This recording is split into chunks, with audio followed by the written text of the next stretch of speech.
قیامت سے پہلے کچھ عظیم واقعات اور بھی ہوں گے، تو ہم براہ راست یہ کہ قیامت کے واقعات کے اوپر جاتے، برزخی زندگی کے بعد ایک واقعہ ایک اور پیش آئے گا جس میں ہم مرنے کے بعد بھی شریک ہو جائیں گے. آج ہمیں اس کا تذکرہ کرنا ہے. جہاں در انتظار عدالت، عدالت در انتظار مہدی. اللہم صل علی محمد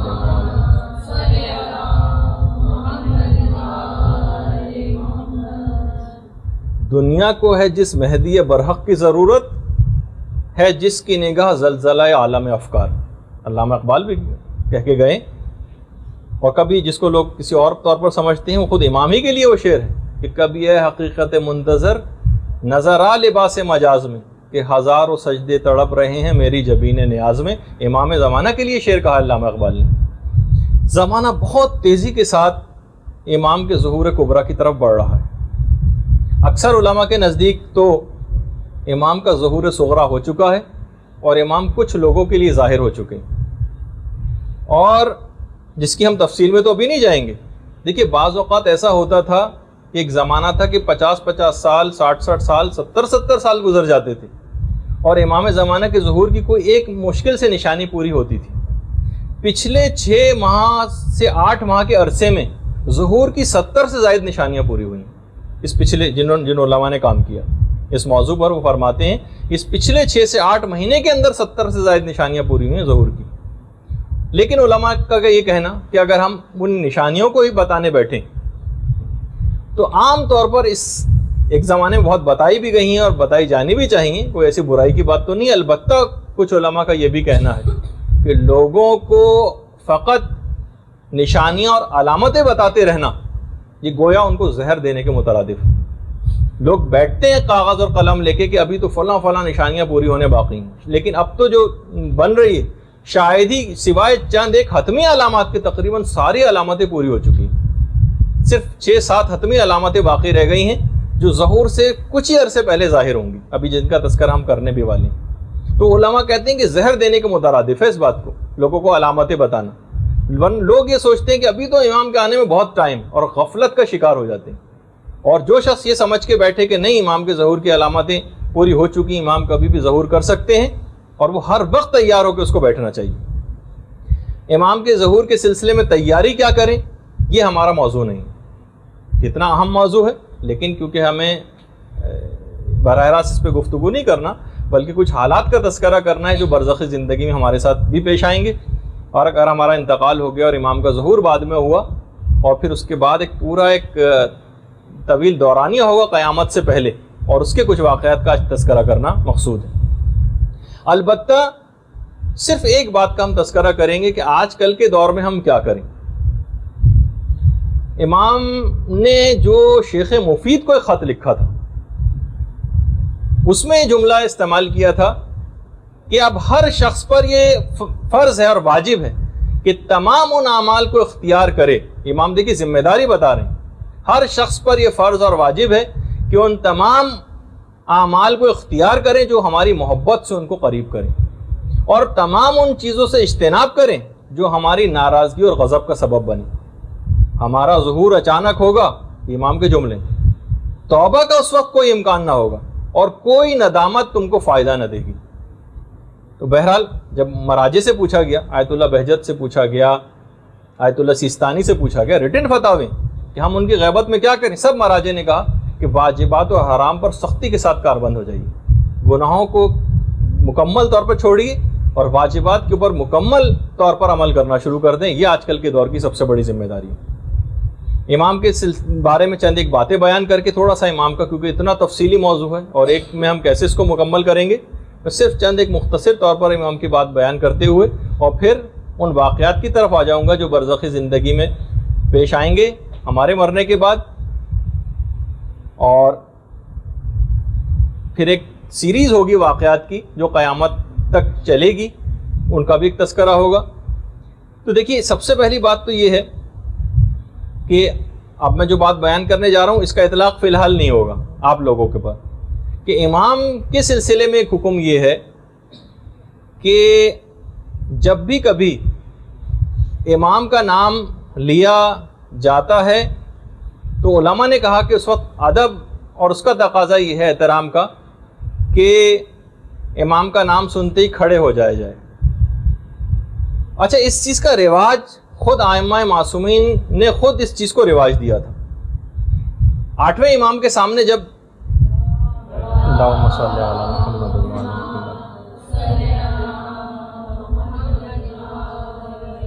جب حضرت قائم کا تذکرہ آیا تو امام کھڑے ہو گئے, اپنے ہاتھ کو سر پر رکھا اور کہا اللہم عجل فرجہ وسہل مخرجہ, پروردگار ان کا ظہور جلد فرما اور ان کے ظہور کو ہم پر آسان بھی فرما. آیت اللہ طالقانی نے ایک جملہ کہا ہے, فرماتے ہیں کہ یہ جو امام کا نام سن کر کھڑے ہو جانے کا جو حکم ہے یہ فقط احترام کے لیے نہیں ہے, فقط احترام کے لیے نہیں, کیونکہ اس احترام میں تو تمام معصومین برابر کے شریک ہیں. اس میں تو پیغمبر اسلام بدرجہ اولا جو امام زمانہ سے بھی یقیناً افضل ہے وہ شریک ہے, تو ان کا نام سن کر لیکن یہ حکم نہیں, تو امام زمانہ کا نام سن کے کیوں کھڑا ہوا جائے. فرمایا کہ اس کے معنی یہ ہیں کہ گویا کھڑا ہونے والا شخص یہ اعلان کرتا ہے کہ امام آپ کے قیام میں ہر ممکن مدد کے لیے آمادہ ہوں, اور میں گویا یہ اعلان کر رہا ہوں کہ میں آپ کی نصرت کے لیے ہر ممکن طور پر تیار ہوں, اور خالی زبانی طور پر ہی نہیں, میں عملی طور پر بھی تمام اقدامات کرنے کو تیار ہوں. اپنے کھڑا ہو کے گویا وہ یہ اعلان کرتا ہے. تو خالی یہ ہم زبانی قلابے ہم کو نہیں ملانے چاہیے امام زمانہ کی ظہور کے لیے, اور صرف زیارتیں پڑھ رہے ہیں اور امام ہم آپ کے لیے بے چین ہیں اور آنکھیں آپ کو تلاش کر رہی ہیں, لیکن کرا کچھ بھی نہیں رہے امام کے لیے. امام کے مشن کے لیے کوئی کام ہی نہیں ہو رہا, ان کے آگے بڑھ کر کچھ ان کی ظہور کی راہ کو ہموار نہیں کیا جا رہا. امام کو کتنے ایسے لوگوں کی ضرورت ہوگی عالمی حکومت کے قیام کے لیے جو علم رکھنے والے ہوں گے, صاحب معرفت ہوں گے, اور فاسق و فاجر و بدکار تو نعوذ باللہ نہیں ہوں گے کہ امام ان کو مختلف عہدوں پر فائز کریں گے. ایسے افراد کی امام کو ضرورت ہوگی جو علم بھی رکھتے ہوں اور عادل بھی ہوں, گناہوں سے بھی بچتے ہوں. ایسے افراد کی تعداد میں اضافہ کر کے امام کو گویا مہیا کرنے والی بات ہے. یہ اسی وقت ممکن ہوگا کیونکہ علم, اگر تقوی کوئی انسان حاصل کرنے کی کوشش کرے اور علم اس کے پاس نہ ہو تو وہ گمراہی کی طرف بہت آسانی کے ساتھ جا سکتا ہے. علم کو پھیلانا معاشرے کے اندر ایک بہت بڑی ضرورت ہے جو امام زمانہ کے ظہور کے اندر مددگار ثابت ہوگی. اچھا پھر اس کے بعد کہ کیا امام کا نام لیا جا سکتا ہے. پہلے تو میں امام کا نام سب کو پتہ ہے کہ پیغمبر اسلام کے ہم نام ہیں امام زمانہ. باقاعدہ مستدرک الوسائل میں جملہ روایت ہے کہ جو بھی قائم کے قیام سے پہلے ان کا نام لے گا گویا وہ ان کا منکر ہوگا. یعنی امام کا نام لینا ان کی قیام سے پہلے وہ ان کا منکر شمار ہوگا. آیت اللہ سیستانی نے بھی احتیاط مستحب کے خلاف قرار دیا ہے امام زمانہ کے نام لینے کو. لیکن بہرحال جب ہمارے امام علی نقی علیہ الصلوۃ والسلام سے بھی یہ بات پوچھی گئی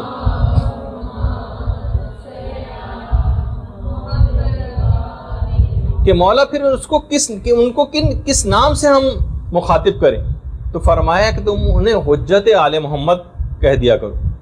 اور باقاعدہ امام کی خود اپنی ایک توقیع کے اندر جو مکتوب لکھے ہوئے آتے تھے امام کی طرف سے تحریری ہدایت نامے, اس میں یہ بات تھی کہ ملعون ہے وہ شخص جو لوگوں کی محفلوں میں ہمارا نام لیتا ہے.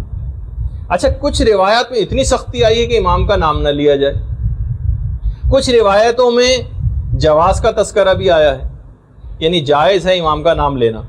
اب اگر حرمت اور جواز کی روایتوں کو جمع کیا جائے تو نتیجہ علماء نے نکالا کہ مقام تقیہ میں امام کا نام لینا یہ جائز نہیں. شیخ حر عاملی نے وسائل الشیعہ کے اندر کہا, فرماتے ہیں کہ اگر کیونکہ ہمارا دور اس طرح کا دور ہے کہ اس میں اب ویسا تقیہ نہیں رہا جیسے کہ پہلے زمانے میں ہوا کرتا تھا, تو اب امام کا نام لینے کی اجازت ہے. جب یہ تمام علماء موجودہ علماء کہتے ہیں امام کا نام آج کل کے دور میں لینے کی کوئی ممانعت نہیں. اچھا پھر کیا امام کسی کو دکھائی دیتے ہیں؟ تو دیکھیے کبھی کبھار اگر ائمہ کی زندگی میں ملتا ہے اور خود پیغمبر اسلام کی زندگی میں بھی ملتا ہے کہ اکثر پیغمبر لوگوں کی نگاہوں سے غائب ہو جاتے تھے. شب معراج کا تو خیر واقعہ ہے کہ سامنے سے گزرتے چلے گئے اور ان کو پتہ نہ چلا. ظہور جو امام کا جب غیبت صغرا کا دور تھا اس وقت کچھ لوگوں کو امام کا مقام معلوم تھا کہ امام کہاں ہے, لیکن وہ امام کے جسم کو نہیں دیکھ پاتے تھے. کچھ روایتوں میں ہے کہ نہ مکان کا پتہ تھا اور نہ ان کے جسم کو کوئی دیکھ پاتا تھا. اور یہ جو ایک دماغ میں تصور ہے کہ جو نوابین اربعہ تھے, جو 4 امام کے جو نائبین گزرے ہیں, ان کو امام کی جگہ کا تو پتہ تھا کہ امام کی رہائش گاہ کہاں ہے, لیکن وہ بھی امام کو دیکھ نہیں پاتے تھے. امام زمانہ کے متعلق جب یہ بات ہے کہ امام پیدائش کے دن سے غیبت میں. اچھا, بعض اوقات دیکھیے یہ بھی ہوتا ہے, اور یہ جیسے کہ آج کل ہے بھی, کہ غیبت کبریٰ میں امام کا جسم بھی غائب ہے, نہ ان کی جگہ کا کسی کو پتہ ہے, نہ امام کو کوئی دیکھ پاتا ہے. البتہ کبھی کبھار امام خود کچھ مخصوص لوگوں کو اپنا دیدار کرا دیتے ہیں, البتہ وہ پھر بھی ان کو پہچان نہیں پاتے. خود چھٹے امام یہ جملہ ارشاد فرماتے ہیں کہ قائم کی جو غیبت ہوگی نا, وہ حضرت یوسف کی غیبت کی طرح سے ہوگی. یعنی دوسرے الفاظ میں اصحاب کہف کی غیبت کی طرح سے نہیں ہے کہ اصحاب کہف تو بس غائب ہو گئے, غار میں چلے گئے, بیرون دنیا سے ان کا کوئی رابطہ ہی نہیں. کہا کہ حضرت یوسف کی غیبت کی طرح سے حضرت قائم کی غیبت ہے کہ اتنے عرصہ سالوں ساتھ رہنے کے باوجود بھی حضرت یوسف کے بھائی جب حضرت یوسف سے ملے تھے تو ان کو پہچان نہ پائے تھے, اگرچہ حضرت یوسف سامنے ہی موجود تھے. کچھ پتہ نہیں کہ امام زمانہ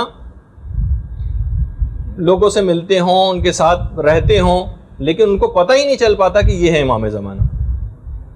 اچھا, اسی طریقے سے البتہ بہت سے آج کل گمراہ لوگ اس بات کا دعویٰ کرنے لگے ہیں, اور یہ دعویٰ کرنے والے بہت بڑھتے چلے جا رہے ہیں. کتنے ایسے افراد سے تو میں ذاتی طور پہ ملا ہوں جو اس بات کا دعویٰ کر رہے ہیں کہ ہماری امام زمانہ سے ملاقات ہوتی ہے, ہمیں دکھائی دیتے ہیں, ہم سے ملتے ہیں وغیرہ وغیرہ.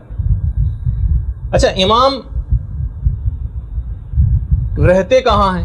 میں چند ایک صرف باتوں کا تذکرہ کر کے پھر اس کے اوپر آ جاؤں گا اپنے موضوع پر. دیکھیے, غیبت کبریٰ میں امام کے رہنے کی کوئی خاص مخصوص جگہ نہیں. امام کسی بھی شہر میں یا علاقے میں مستقل رہائش اختیار نہیں کرتے, اور امام نسبتاً غیر معروف رہ کر زندگی کو بسر کرتے ہیں. البتہ چند جگہ تو مسلم ہے کہ جہاں پر امام زمانہ پہنچے ہیں, پہنچتے ہیں, جاتے ہیں. مکے میں, مدینے میں, نجف میں, کوفہ میں, کربلا میں, سامرہ میں, کاظمین میں, مشہد میں, قم میں, بغداد میں. یہ تو امام زمانہ لازمی طور پر ان جگہوں پر تو جاتے رہے ہیں, اور انشاءاللہ جاتے رہتے ہیں, جاتے رہیں گے. البتہ کچھ امام کی ذرا مخصوص نشست گاہیں بھی ہیں. مسجد جمکران ہے, مسجد کوفہ ہے, نجف کا جو وادی السلام ہے اس میں جو مقام صاحب الامر ہے وہ امام کی مخصوص نشست گاہوں میں سے ہے. اس طرح حلہ میں مقام صاحب الامر ہے, وہ ہے. اچھا, ایک چیز اور اس میں بتا دی جائے, لوگوں کے دماغ میں ایک سوال ابھرتا ہے کہ آخر امام جو ایک زندگی بسر کرتے ہیں تو امام کی جو ضروریات ہیں یہ کہاں سے, اور امام کے جو اخراجات ہوتے ہوں گے وہ کہاں سے پورے ہوتے ہیں؟ کیا امام ایک عام انسان کی طرح سے اپنی ضروریات کو پورا کرتے ہیں, دنیاوی ذرائع اختیار کرتے ہیں, یا خدا کی طرف سے الگ سے معجزانہ طور پر کوئی سہولت ان کو حاصل؟ تو علماء نے کہا کہ ممکن ہے کہ دونوں طرح سے ہو. امام بالکل ایک عام طور پر ہی اس دنیا میں زندگی بسر کرتے ہوں, اور یہ بھی ممکن ہے کہ حضرت مریم کی طرح سے غیب سے ان کو بھی اس طرح سے رزق ملتا ہو, تو کیا تعجب کی بات ہے.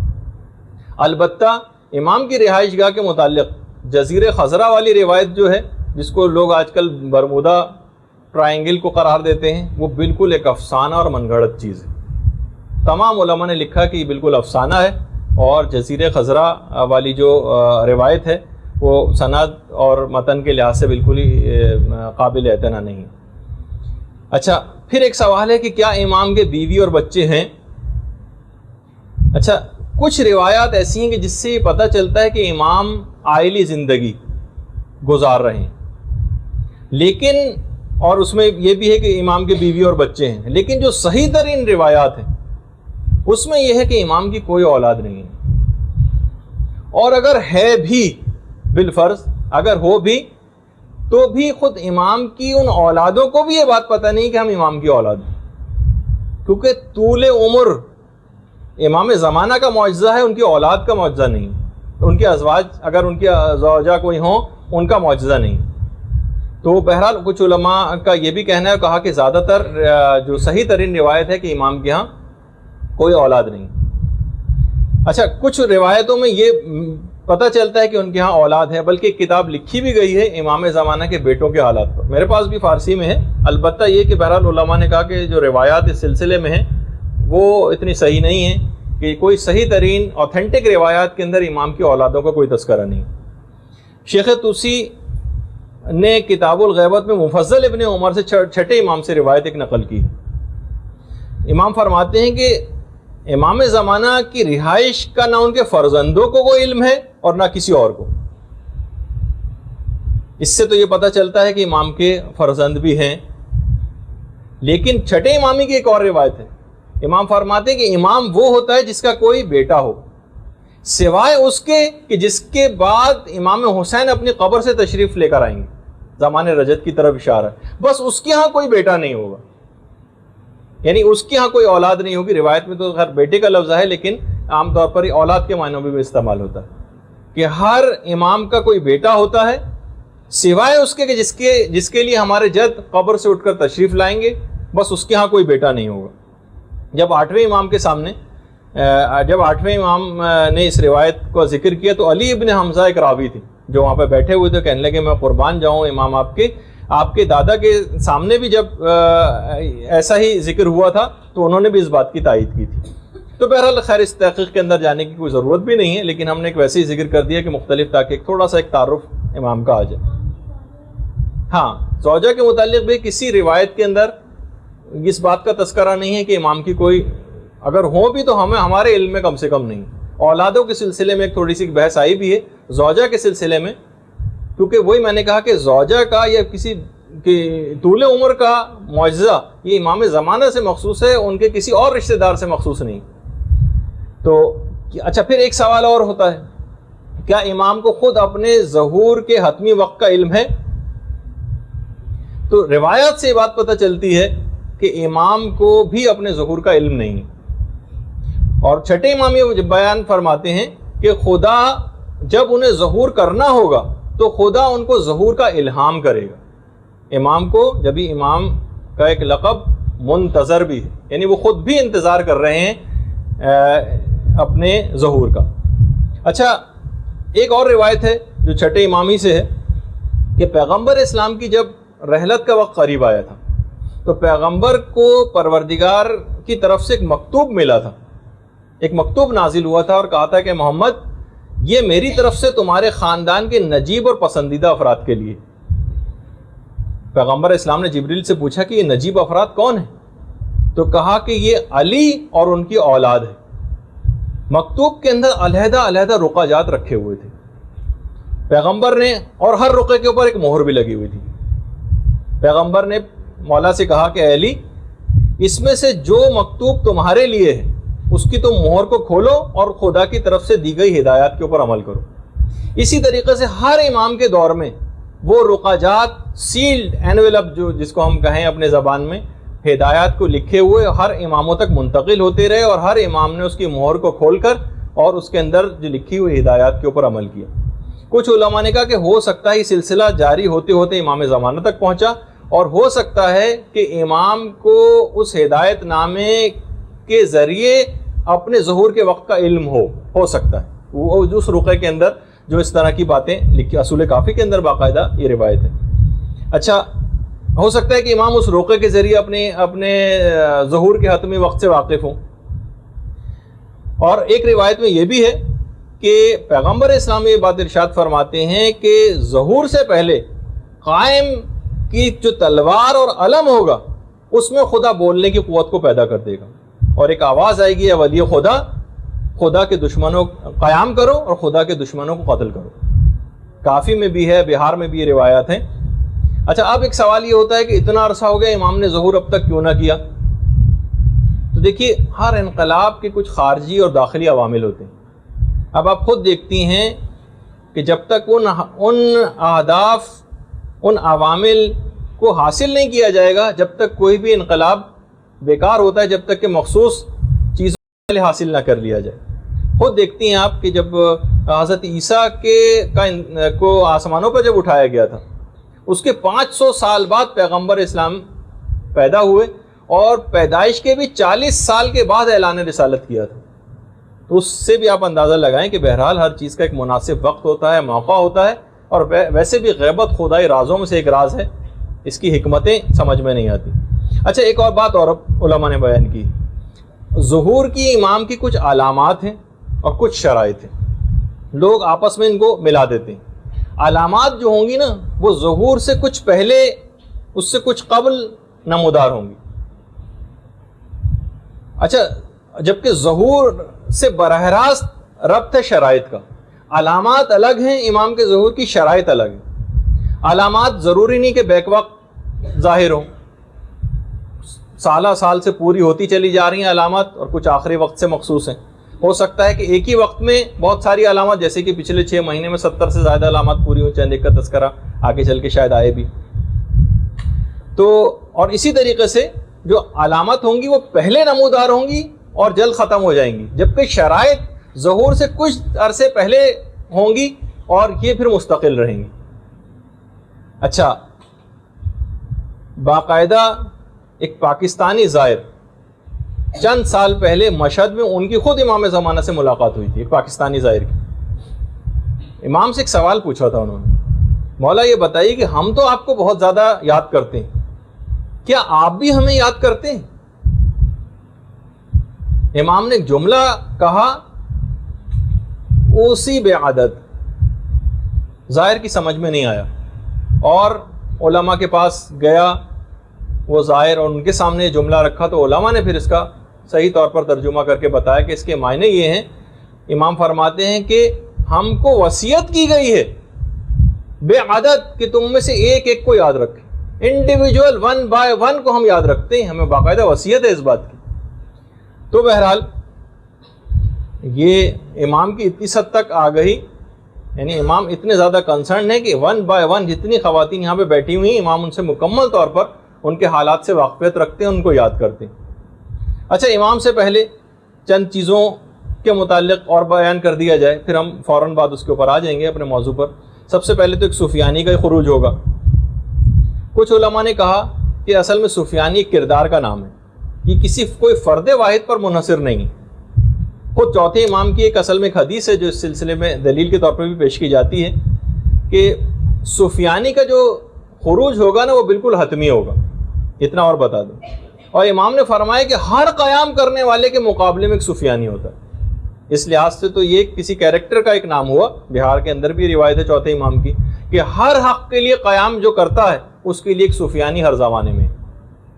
اچھا، خروج کے 9 ماہ کے بعد، یعنی سفیانی کا جب بھی خروج ہوگا اس کے 9 ماہ کے بعد اس کو وادی بیدا میں اس کے لشکر کو غرق کر دیا جائے گا۔ وادی بیدا مدینے کے قریب ہی ایک مقام ہے، اور جب حج کلاسز ہو رہی تھیں تو میں نے وادی بیدا کی فوٹوگراف بھی دکھائی تھی، اور اس وقت بھی یہ بتایا تھا اور ارادہ ہمارا یہ بھی ہے، آپ میں سے اکثر کی طرف سے بہرحال ایک ہے کہ پہلے جو گروپ تھا جس کی حج کلاسز لی تھیں وہ ذرا ایک مختصر گروپ بھی تھا، لیکن اب کافی زیادہ تعداد مختلف گروپس کی ہو گئی، اور ان کی طرف سے بھی یہ ہے کہ حج کلاسز دوبارہ لی جائیں۔ اب ہمارے پاس سہولیات بھی کچھ پروردگار کے فضل و کرم سے زیادہ ہو گئی ہیں، پروجیکٹر بھی آ گیا ہے، تو انشاءاللہ ہم کوشش کریں گے، اور کچھ مسائل بھی حج کے تبدیل ہو گئے ہیں پچھلے سالوں کی نسبت، تو دوبارہ حج کلاسز شروع کرنے کے کچھ شرائط کے ساتھ اس کو شروع کیا جائے گا دوبارہ، وہ آپ کے سامنے انشاءاللہ پیش کریں گے۔ تو اس میں نے جب کلاسز ہو رہی تھیں تو وادی بیدا جہاں پر سفیانی کے لشکر کو غرق کیا جائے گا اس جگہ کی فوٹوگراف بھی دکھائی تھی۔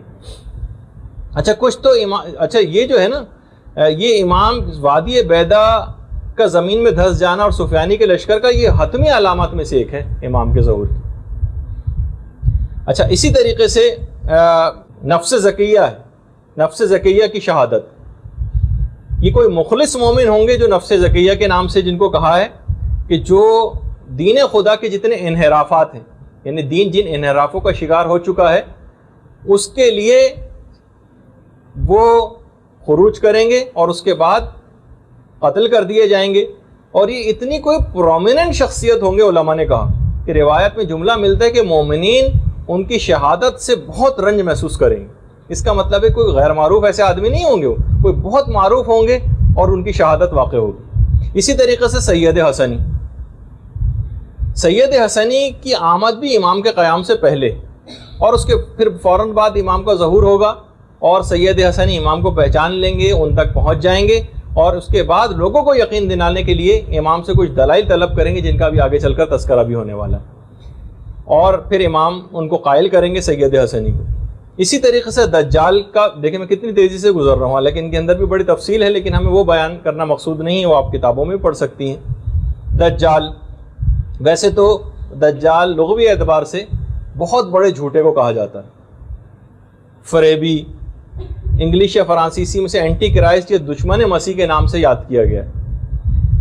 تو شیخ صدوق نے بھی ایک روایت لکھی ہے کہ یہ جو دجال ہے نا، اصل میں پیغمبر اسلام کی زندگی میں ہی پیدا ہو چکا تھا، اور پیغمبر نے اسے مصلحتاً قتل نہیں کیا تھا تاکہ یہ اس کی رسی کو تھوڑا دراز کیا جائے اور مستقبل میں یہ امام کے دور میں پہنچ جائے اور اس وقت کا دجال ثابت ہو، روایت میں یہ۔ اچھا، یہ ظہور کے ٹھیک 18 دن کے بعد، یہ امام کے ظہور کے ٹھیک 18 دن بعد خروج کرے گا۔ دیکھیے یہ میں اور بتا دوں کہ اگر میں ظہور دجال کہوں تو وہ بھی صحیح ہم، لیکن امام کے منسوب ہونے کی وجہ سے ظہور کے لفظ کو ذرا ہم نے بہت متبرک سمجھا ہے، اور کوئی حرج بھی نہیں ہے اس کے اندر، لیکن خروج عام طور پر ان لوگوں کے لیے استعمال ہوتا ہے، سفیانی کے لیے، دجال کے لیے، اور امام کے لیے ظہور کا لفظ استعمال ہوتا ہے۔ لیکن اگر ظہور دجال کا بھی لفظ کہیں کہ آپ پڑھ لیں تو وہ بھی کوئی غلط لفظ نہیں۔ یہ ٹھیک 18 دن کے بعد خروج کرے گا یا ظاہر ہوگا، اور اس حد تک یہ تاکیدی امر ہے۔ روایات میں یہ کہ امام کا اگر ظہور ہو جائے اور اس کے ٹھیک 18 دن کے بعد دجال کا ظہور نہ ہو تو سمجھ لینا کہ وہ سچا مہدی نہیں ہوگا، یعنی اتنا یقینی ہے ٹھیک 18 دن کے بعد امام کے ظہور کے دجال کا ظہور ہونا۔ اور یہ بھی روایات میں ہے، جو موجودہ زمانہ بہت تیزی کے ساتھ لگ رہا ہے کہ اس طرف جا رہا ہے، دجال کے ساتھ 70,000 یہودیوں کی ایک فوج ہوگی، یہ ہے۔ اور خروج کے بعد، یہ جب خروج کر لے گا تو دجال کی ٹوٹل عمر خروج کے بعد فقط 40 روز تک ہوگی، اور اس کے بعد ہی حضرت حجت کے ہاتھوں قتل کر دیا جائے گا۔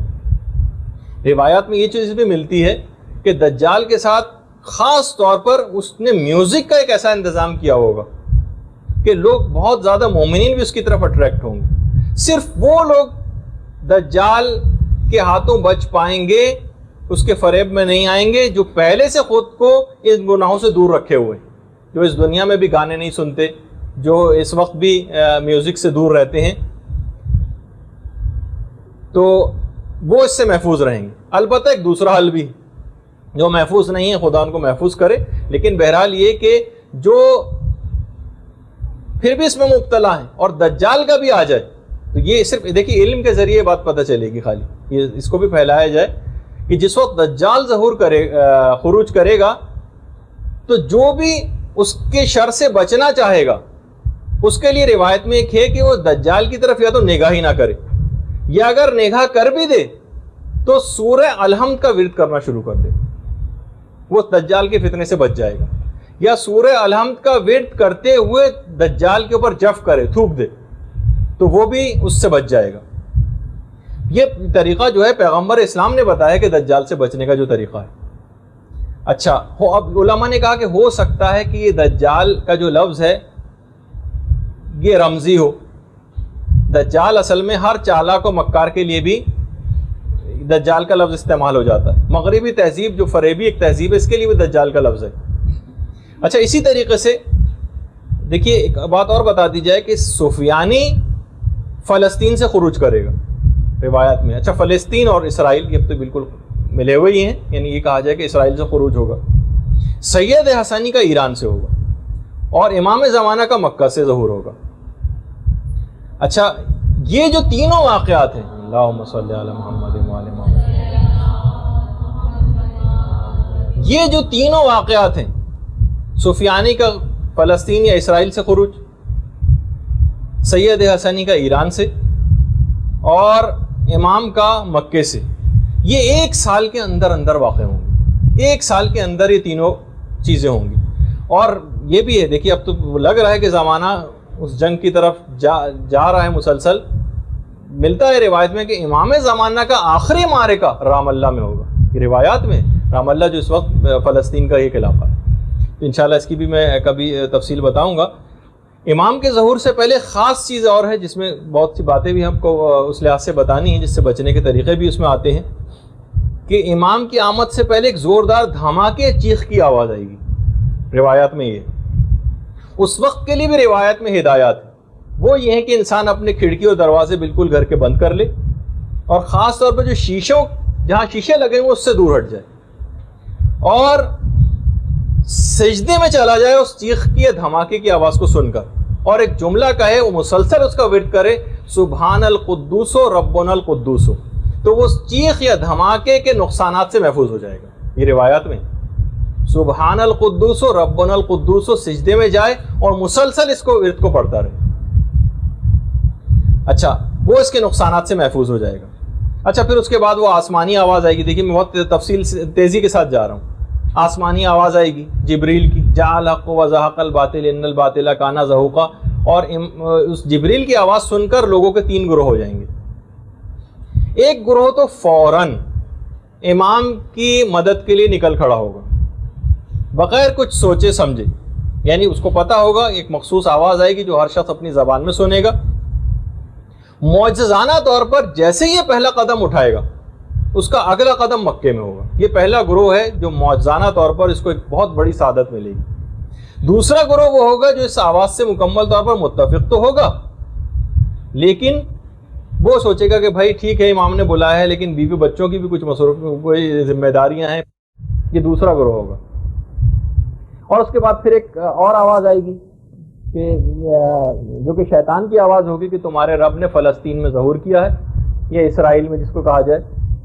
اور اس کے بعد پھر ایک اور آواز جبرائیل کی آئے گی کہ پہلی اس آواز کے اوپر یقین نہ کرنا، یہ جھوٹی آواز ہے. اچھا، اتنا اور بتا دیا جائے کہ باقاعدہ مفضل نے چھٹے امام سے پوچھا بھی تھا کہ مولا یہ بتائیے کہ جب یہ حضرت قائم ظہور کریں گے تو کیا یہ کچھ لوگوں کے ساتھ ہوں گے یا اکیلے ہی آئیں گے؟ تو امام نے جملہ کہا تھا کہ مفضل وہ اکیلے ہی ظہور کریں گے. وہ ظہور سے ایک رات پہلے مکے میں آ جائیں گے اور مکے میں وہ رات تنہا گزاریں گے، اور اس کے بعد پھر اگلے دن ان کا ظہور ہوگا. جب امام آئیں گے تو جو سب سے پہلا جملہ استعمال کریں گے، سب سے پہلا جملہ کعبے کی پشت سے پیٹھ لگا کر بیٹھ جائیں گے اور سورہ ہود کی 86ویں آیت پڑھیں گے، بقیت اللہ خیر لکم ان کنتم مؤمنین. اگر تم مومن ہو تو بقیت اللہ تمہارے لیے سب سے بہتر ہے. اس کے بعد امام کی بیعت شروع ہوگی، جو تفصیلات ہیں کہ اس کے بعد جو بھی کوئی امام کو سلام کرے گا وہ السلام علیکہ یا بقیت اللہ کہہ کے سلام کیا کرے گا. امام اس کے بعد پھر جملے ہیں امام کے، امام کہنا شروع کریں گے، خطبہ دیں گے کہ جو کوئی آدم و شیس کو دیکھنے کا خواہش مند ہو وہ دیکھ لے کہ میں ہی آدم و شیس ہوں، جو نوح اور سام کو دیکھنے کا خواہش مند ہو وہ دیکھ لے کہ میں ہی نوح اور سام ہوں، جو ابراہیم و اسماعیل کو دیکھنے کا خواہش مند ہو وہ دیکھ لے کہ میں ہی ابراہیم و اسماعیل ہوں، جو موسیٰ اور یوشع کو دیکھنے کا خواہش مند ہو وہ دیکھ لے کہ میں ہی موسیٰ اور یوشع ہوں، جو محمد مصطفیٰ اور علی مرتضیٰ کو دیکھنا چاہے وہ دیکھ لے اللہم صل علی محمد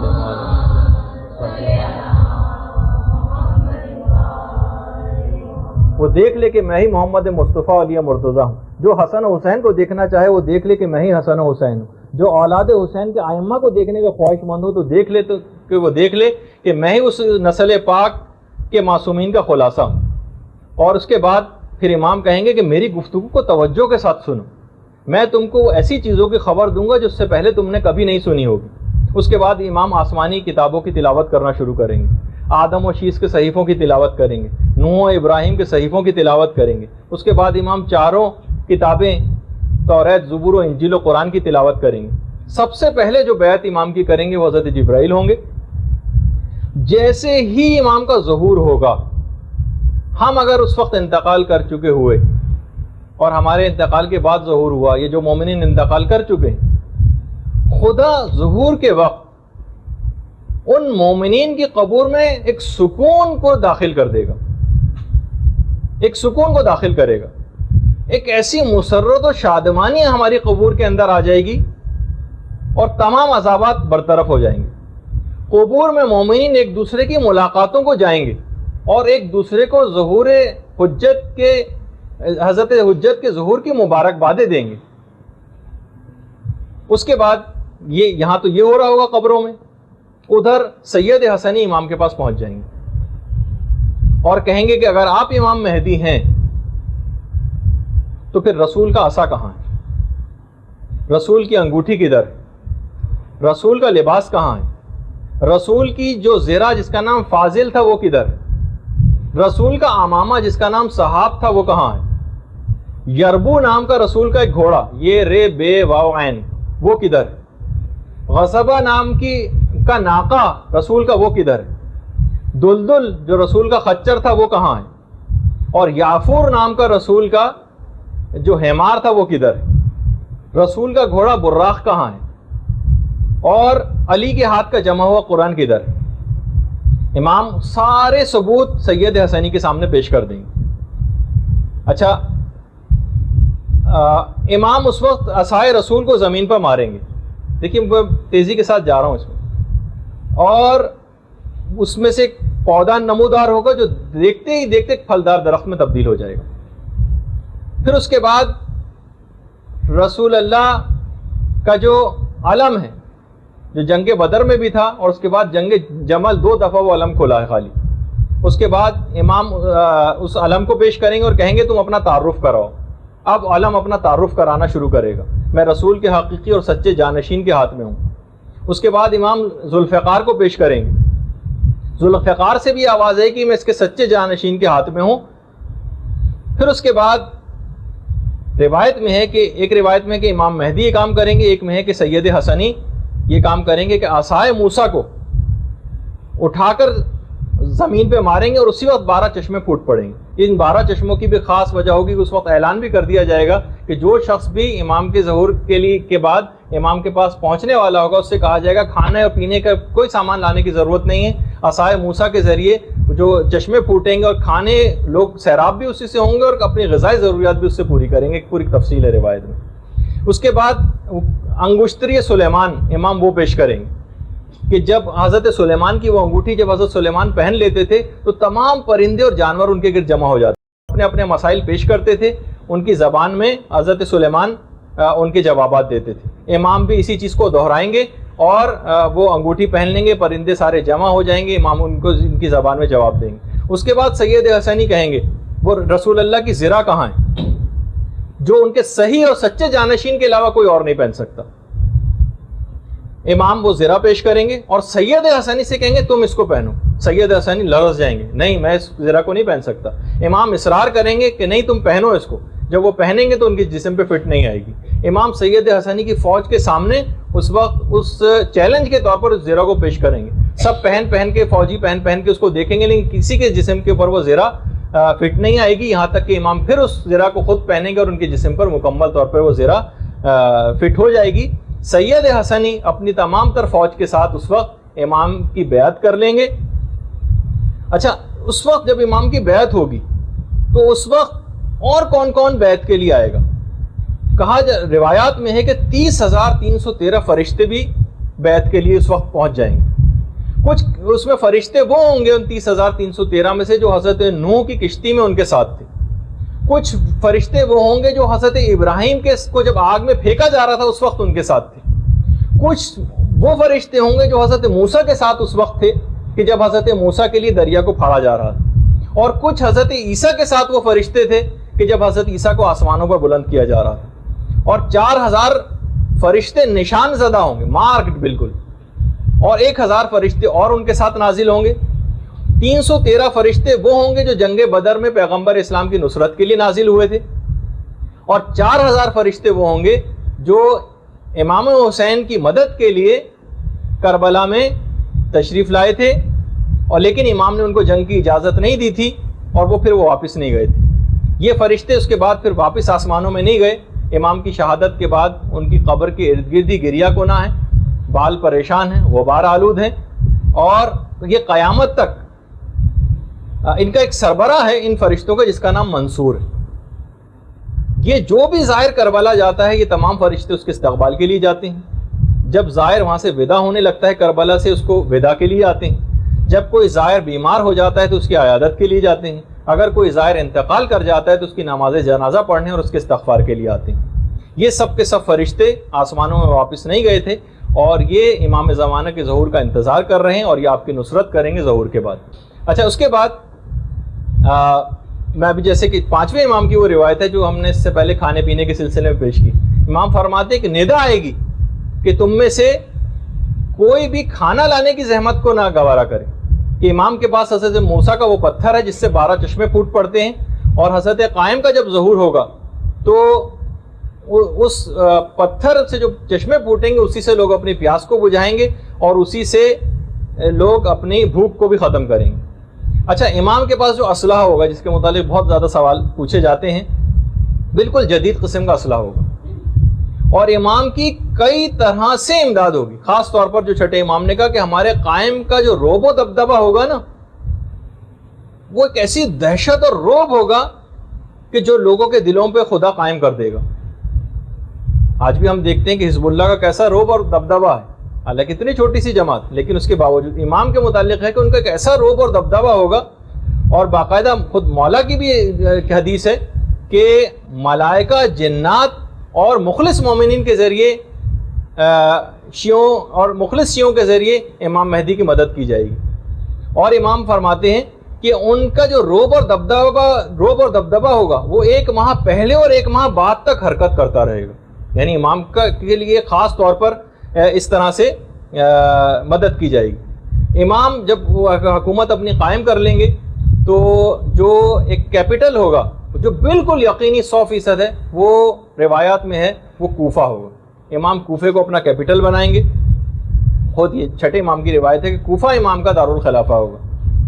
اور امام مولا کائنات فرماتے ہیں کہ میں دیکھ رہا ہوں کہ قائم کے ظہور کے بعد اپنے شیعوں کو کہ وہ نزولی اعتبار سے مسجد کوفہ میں قرآن کی تعلیم دے رہے ہوں گے. قرآن جس طریقے سے نازل ہوا تھا اس کے مطابق قرآن کی تعلیم مسجد کوفہ میں دیکھ رہا ہوں کہ وہ لوگ بیٹھے دے رہے ہیں. کوفے میں امام کے ظہور کے بعد اتنی مہنگی ہو جائیں گی جگہیں, کوفہ اتنا زیادہ مہنگا ہو جائے گا, ظاہر امام کا کیپٹل ہوگا, پوری دنیا سے مومنین وہاں پر جوق در جوق پہنچ رہے ہوں کہ وہاں پر کار کو پارک کرنے کا جو کرایہ ہوگا وہی 2000 درہم ہوگا. یہ تو میں نے اپنے الفاظ میں کہا, ورنہ روایت میں جملہ یہ ہے کہ ایک بھیڑ کے بیٹھنے کی جگہ 2000 درہم ہوگی. اتنا زیادہ کوفہ مہنگا ہو جائے گا. فرشتوں کی فوجیں کوفے آ رہی ہوں گی اور جا رہی ہوں گی. کوفے کی قیمت زمین آسمان سے باتیں کرنے لگے گی. اچھا کوفے کے متعلق یہ ہے کہ اتنی برکات نازل ہوں گی کہ کوفے میں آ کر جو شخص بھی کھڑا ہو کر دعا کرے گا اسے 1000 کے برابر اجر بھی دیا جائے گا. تو اس لحاظ سے بھی امام کا جو دارالخلافہ ہوگا اس کی بھی بہت تفصیل بیان کی گئی. امام کے کچھ وزیر بھی ہوں گے, کچھ عمال ہوں گے امام کے, کچھ امام کے باقاعدہ مشیر ہوں گے. ان میں کون کون ہوگا؟ ان میں ایک تو حضرت عیسیٰ ہوں گے, حضرت عیسیٰ ہوں گے, 7 اصحاب کہف یہ افراد ہوں گے. یعنی جو 313 کا جو عدد ہے نا امام کے, ان میں پہلے ہی سے 7 اصحاب کہف شامل ہیں 313 میں. حضرت موسیٰ کے وصی حضرت یوشع ہوں گے, یہ امام کے سارے منسٹرز کے نام ہیں. مومن آل فرعون ہوگا, قرآن میں جس کا تذکرہ ہے مومن آل فرعون کو دوبارہ اٹھایا جائے گا. سلمان فارسی ہوں گے, مالک اشتر ہوں گے, ابو دجانہ انصاری ہوں گے, اور ایک قبیلہ تھا قبیلہ حمدان, ان کے لوگوں کو دوبارہ اٹھایا جائے گا. حضرت عیسیٰ کے متعلق تو یہ کہ حضرت عیسیٰ کہیں گے مجھے آپ کا وزیر بنا کے بھیجا گیا ہے. حضرت عیسیٰ کا یہ جملہ ہوگا. امام کی جو فوج کے سالار ہوں گے ان میں ایک تو شعیب بن صالح ہوں گے جو اللہ کے ایک نبی ہیں, اور اس کے علاوہ چھٹے امام کے فرزند حضرت اسماعیل بھی ہوں گے. روایات میں ایک یہ بھی ہے کہ یہ امام کی فوج کے سالاروں کے اندر یہ لوگ افراد شامل ہیں. اس کے علاوہ حضرت عقیل ہیں, حضرت حارث ہیں, اور چھٹے امام کے جو صحابی مفضل ابن عمر یہ بھی امام کی فوج کے, یہ بھی اس فوج کے اندر شامل ہوں گے. کتنی مدت امام کی حکومت رہے گی؟ کچھ روایات میں 5 سال کا تذکرہ ہے, کچھ میں 7 سال کا ہے, کچھ میں 9 سال کا ہے, کچھ میں 40 سال کا ہے, اور کچھ میں 19 سال کا بھی ہے, اور کچھ میں 309 سال کا تذکرہ بھی. روایات یہ ہیں کہ شب و روز کا دورانیہ امام زمانے کے ظہور کے بعد تبدیل ہو جائے گا اور 1 سال 10 سال کے برابر ہوگا. اور علماء نے کہا کہ یہ جو امام زمانہ کی جو دور حکومت کی جو مدت ہے اس میں جو اختلاف روایات ہے 5, 7, 9, 19, 40 اور 309 یہ اصل میں ہو سکتا، اس میں جمع بھی ممکن ہے. یعنی مقصد یہ ہے کہ ہو سکتا ہے کہ امام کو تشکیل حکومت کرتے کرتے 5, 7 یا 9 سال لگ جائیں، اور ہو سکتا ہے کہ امام 40 سال میں اپنے اقتدار کو مضبوط کریں، کیونکہ پوری دنیا میں اقتدار کو قائم کرنا ہے جس میں عرصہ درکار ہوگا. اور اس 40 سال کے دور میں جب اقتدار ذرا امام کا مضبوط ہو جائے گا تو امام اس کے نتیجے میں پھر 309 سال تک حکومت کریں. اور علماء نے کہا کہ کیونکہ پوری دنیا کے اوپر امام کی حکومت کو قائم ہونا ہے تو اس میں جو کم مدت کی روایات ہیں وہ ذرا غیر حقیقت پسندانہ محسوس ہوتی ہیں. امید یہی ہے کہ شاید اس کے نتیجے میں پھر 309 سال تک امام زمانہ کی حکومت رہے گی. پھر امام فرماتے ہیں، ابو بصیر سے روایت ہے چھٹے امام سے، کہ جب معاملات مہدی کے ہاتھ میں آ جائیں گے تو خدا پست زمین کو بلند کر دے گا اور زمین کے پست جو بلند حصے ہیں ان کو پست کر دے گا، یہاں تک کہ دنیا ایک ہتھیلی کی مانند ہو جائے گی. اگر امام نے کہا اگر ہتھیلی پہ تمہارے کوئی بال رکھا ہو تو کیا تم اس کو نہیں دیکھ سکتے؟ اس طرح سے لوگ اس کو دیکھیں گے. بہار الانوار کی 52ویں جلد کے اندر یہ روایت ہے. اور آج بھی باقاعدہ ویب سائٹ ہے گوگل ارتھ کے نام سے، آپ چاہیں تو اس حد تک سیٹلائٹ کے ذریعے جو کیمرے لگے ہوئے ہیں وہ اتنے سینسیٹیو ہے کہ آپ اپنے گھر تک کو لوکیٹ کر سکتی ہیں. تھوڑی سی ویب سائٹ پہ ان کی فیس پے کر دیجئے، اس حد تک لوکیٹ کر سکتے ہیں وہ کسی کو بھی، جو عام لوگوں کی دسترس میں کہ کسی بھی جگہ کو دیکھ لینا. یعنی جب عام لوگوں کی دسترس میں اتنی چیز ہے تو امام زمانہ کے دور میں کتنی زیادہ چیز ہوگی. آج لوگ اسی پر حیران ہیں کہ اسرائیل اتنی زیادہ سوفسٹیکیٹڈ، اس کے پاس سب آلات ہیں. وہ تو ان کو یہی حیرانگی ہوتی ہے کہ وہ اس جگہ کو مارک کرتے ہیں، وہاں پہ بمباری کرتے ہیں، پھر کیسے اسی جگہ سے راکٹ کیسے فائر ہوتا ہے یہ سمجھ میں نہیں آتا. تو بہرحال تو امام فرماتے ہیں تو اس طرح سے زوم کر کے چیزوں کو دیکھا جا سکے گا. جیسے کہ روایات میں بھی امام نے کہا کہ دنیا ایک ہتھیلی کی مانند ہو جائے گی، زمین پہ ایک کنارے پہ رہنے والا شخص دوسرے کنارے کو دیکھ سکے گا. اس کے معنی وہی ہیں کہ کوئی ایسی چیزیں اور آلات ہو جائیں گے جو کہ آج ہم کو اس کے مظاہر نظر بھی آ رہے ہیں. آج جتنا مجھے بیان کرنا تھا اس میں سے میں تقریباً فقط 40% بیان کر سکا. السلام علیکم ورحمۃ اللہ وبرکاتہ.